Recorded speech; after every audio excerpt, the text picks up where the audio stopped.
Alright. That light's blinding the fuck out of me, man. Did you just put that on? Oh. He's ignoring me. He's stuck on The Simpsons right now. And I'm getting aggravated because I need attention. So I'm just making a video.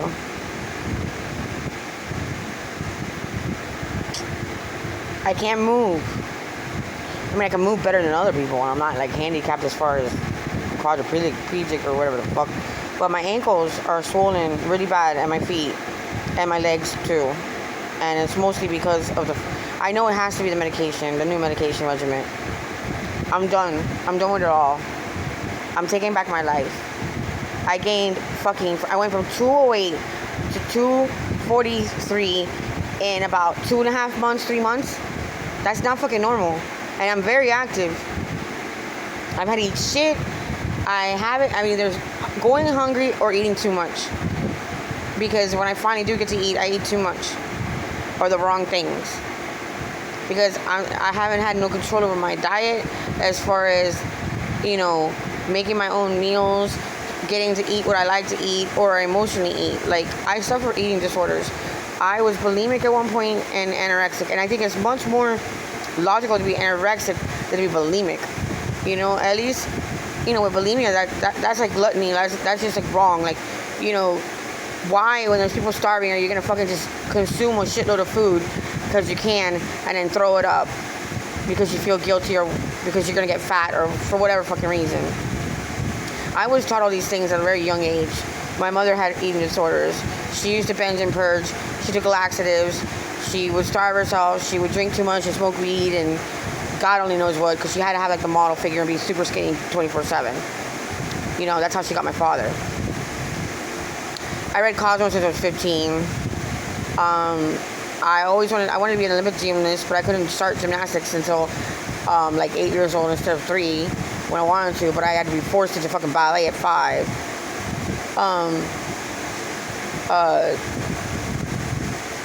Just a lot of shit, and I can still do a lot of that stuff, but now I'm 243 pounds and I'm 5'1", and it's a lot harder to do.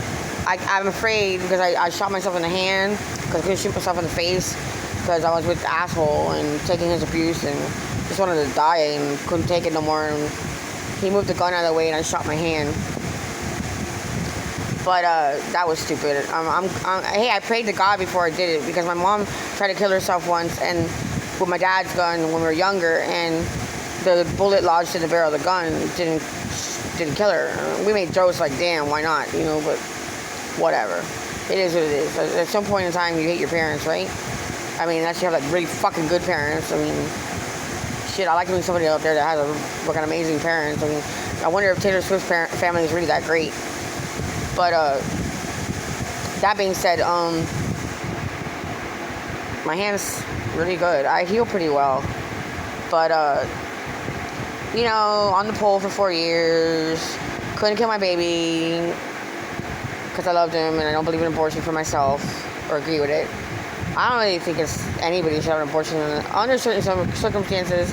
But, that's their life and that's their body. Who am I to say anything about it,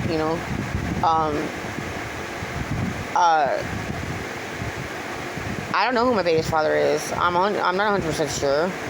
I know who I think it is. I know who he looks like. I know who I was with the most and the longest. I was dancer and I was in that lifestyle and I wasn't like monogamous or with just one person. And I've told him who I think his father is, his birth date and everything, and he didn't step up to the plate. It's not my fault he didn't step up to the plate, And I did the best I could with what I had. And of course, because the system sucks, and when I had my nervous breakdown and just was overwhelmed and my mom didn't help me like she said she would, she stole him from me and the system helped her. So yeah, I made my mistakes and I own up to it, but one day I'll get to talk to him and I get to tell him my truth and why things happened the way they did.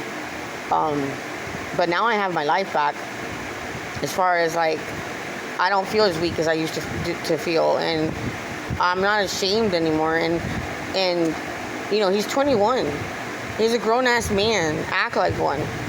If he wants to be ignorant and foolish and hate me without even fucking talking to me, then so be it. Shun me. Let me go. I don't care. Stick with the fucked up side of the family. I don't give a shit what you do anymore. Just live your life as best as you can. Try to be, I schooled him right. He doesn't smoke pot. He doesn't do no drugs. So I'm proud of him for that. However, who knows what will happen later on in life. The rate he's going. And the people that he looks up to and the people that he follows. He got the COVID shot. That's wonderful.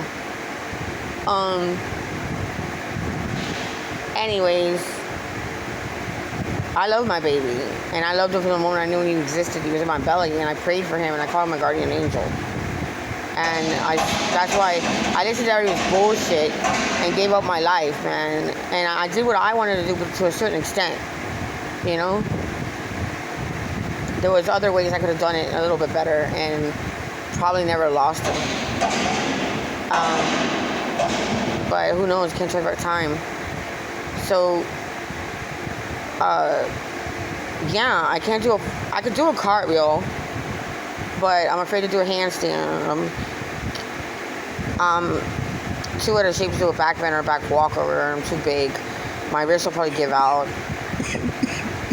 I need to work out my upper body strength, and who knows if I'll ever be able to do back handspring again, but I don't care about that. I do care about all these pharmaceuticals making me gain weight and fucking up my chemistry and shit, And the doctor is giving me these wrong diagnoses and shit. And people telling me, oh, you have to do this or that or this or that. If you don't do this, you don't do that, you're going to lose this, you're going to lose that. And this is going to happen to you. And it's like, it's like, fuck off, everybody. Just fuck off,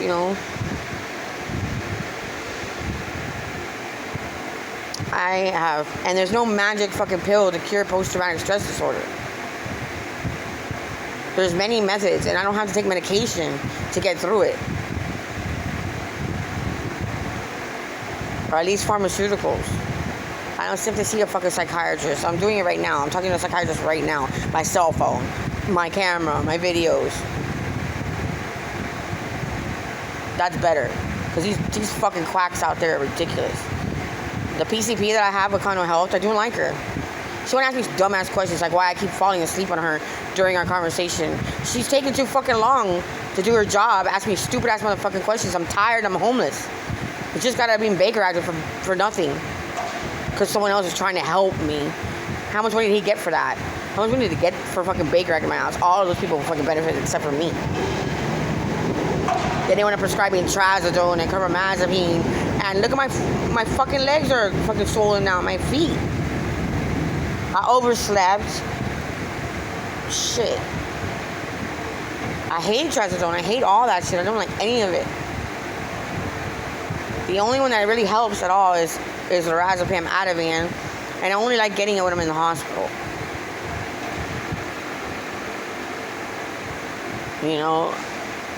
Shit. And I don't know, smoking a joint every now and then, having peace of mind, not having people up your ass in your fucking business 24/7, ask you stupid questions like, do you feel like killing yourself or somebody else? I said that to a cop once when I was arrested for a warrant for a traffic warrant, which they held me for 6 hours and let me go, and then my dad rented a hotel room for me and went his way and then I went mine. For one day or whatever. I was homeless then too. And I told her, when she asked me if I felt killing myself, I said, doesn't everybody? Or what do you think? Doesn't everybody? And then she, you can't, what? Really? And I was joking. And you can't say that to me. She fucking makes me get butt-ass naked, puts a paper gown on my ass, and sits, freezing ass holding so for 6 hours. Stupid cunt. I hope she's getting it up the ass right now and swallowing some fucking dirty dick. Probably has a million kids and God only knows what the fuck she's doing, but I don't have to deal with her no more, and I made it through it.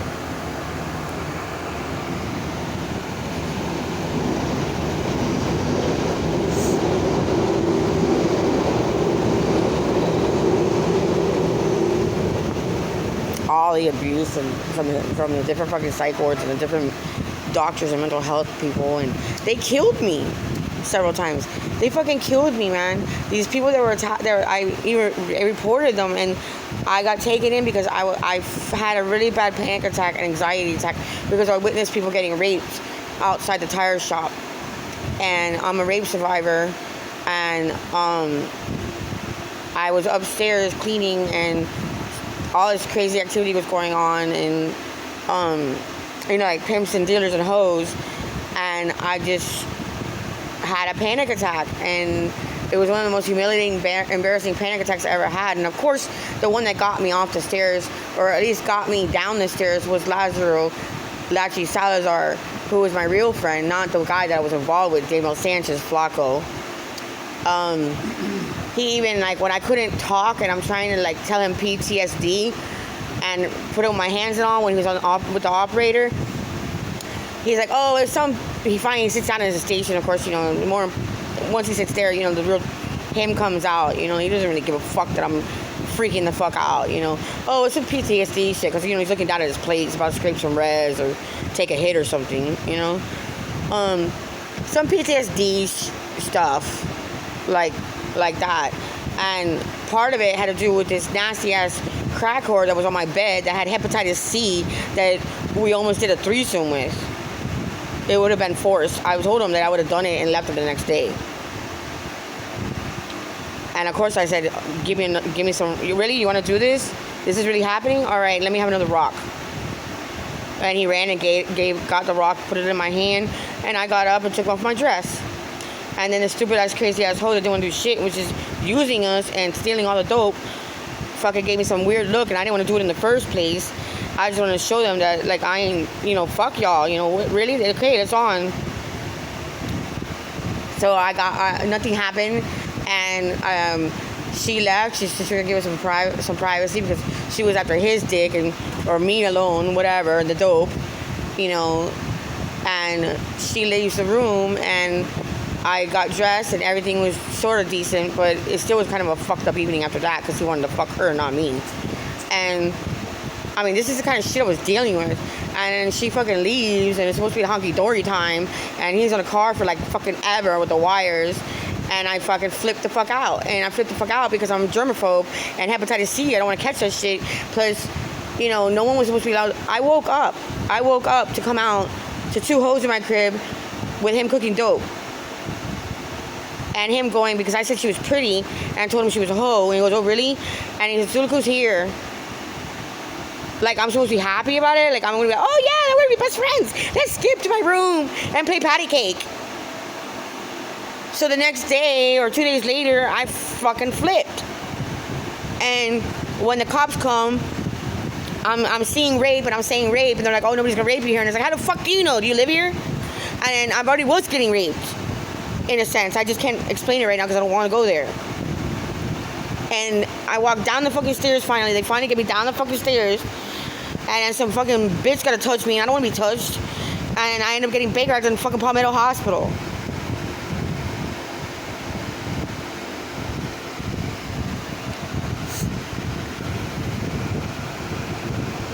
And the whole neighborhood knew what the fuck was going on. The cops and everybody knew what the fuck was going on, but I got Baker Acted. I kept getting Baker Acted, and I kept getting my rights taken away, and I kept getting pumped full of drugs. And he had no consequences to his actions except for when, like, the dealer came and hit him with a baseball bat. That wasn't shit. Ran away to a fucking farm in Clewiston and took all his assets that he supposedly lost, but he didn't lose all that shit. He never loses nothing.